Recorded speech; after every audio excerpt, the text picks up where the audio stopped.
মুদি কি ভেবেছে সে আমাকে বের করে দিলে আমার যাওয়ার জায়গা থাকবে না? সে মনে হয় ভুলে গেছে আমার একটা ছেলে আছে।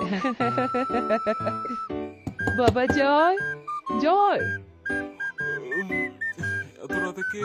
আমি বাবা, তোর হাসিনা মা, দরজাটা খোল। হ্যাঁ, তুমি তুমি এখানে? ডিসকাস্টিং। তোমার কি কোনো কমন সেন্স নাই? এত রাত করে কেউ আসে? কি করবো বল, মুদি আমাকে কাঠ ধাক্কা দিয়ে বের করে দিছে। কেন বের করছে? আমি অসুস্থ, বাথরুম কন্ট্রোল করতে পারি না, এর দিকে বার করে দিছে। আমার এমন খারাপ সময় সেবা করার মতো তো আর কেউ নেই, তুই সারা বাপ, তাই তোর কাছে আইছি। সরি মা, আমার তোমার পায়খানা সাফ করার কোনো শখ নাই। যাও এখান থেকে।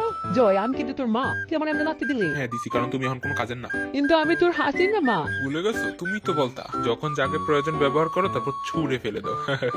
দেখ বাবা, আমার যাওয়ার আর কোনো জায়গা নেই, থাকতে দে না তোর লগে। আমি তোর এত উন্নয়ন করে দিলাম আর তুই আমার সাথে এমন করবি বাপ? উফ, একে যদি আমার কাছে না রেখে অন্য কোথাও রাখি, পুরো 2 দিন পর পর এসে আমার মাথাটা খাইব। কি যে করি। উফ, একটা বুদ্ধি পাইছি ঝামেলা মুক্ত হওয়ার। ফিরে জয়, কি বাবস? ওহ নো, মা তোমার তো একটা কথা কইতে ভুলে গেলাম। কি বাবা? তুমি কি নীল আকাশে উঠতে চাও? বোকা ছেলে, আমি তো উইডি বাংলাদেশ থেকে ফলাইছি। সেটা না, তুমি কি বিনা পয়সায় উঠতে চাও? গ্যারে, তোর কাছে এই কোনো গ্যাজেট আছে? হ্যাঁ, তোমার এক্ষুনি দেখাইতেছি। ও ও জয়, তোরা আমি একসাথে অভিশাপ দিলাম। আরে দাও দাও, 100 মাইল দূরে গিয়ে দাও। শান্তি। আমি কোথায় যাচ্ছি? আমার সাথে কি হবে?